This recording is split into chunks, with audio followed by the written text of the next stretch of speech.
So there are many challenges when you do an aging makeup, as with any makeup that you're going to try and achieve.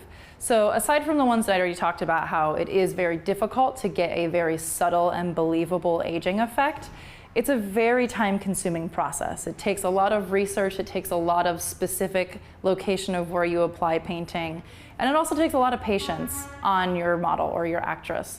I know, for example, sometimes the actress or the actor does not like to see themselves aged. Sometimes it can do quite the opposite effect, where you think it looks really good and it's this really cool, great makeup, and they will agree, they think it's really good and great, but they look in the mirror and they don't like to see themselves old. So it can get kind of funny when you're working. That's a challenge to work through, is that people don't always want to see themselves old. Even if it is the character that they're playing, it can be too real for people.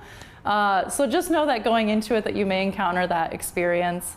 The cleanup of an aging makeup can take quite a while, especially if you're doing one of the, I'm going to show you 3 different techniques: a light, a medium, and an advanced level of aging.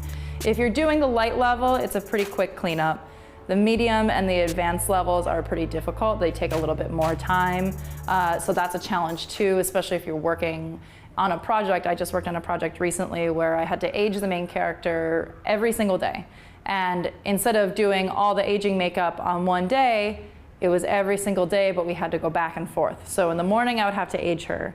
Then at lunch, I would have to take the aging makeup off and then make her look younger. And then I might have to put the aging makeup back on. So it can be a very repetitive, tedious process.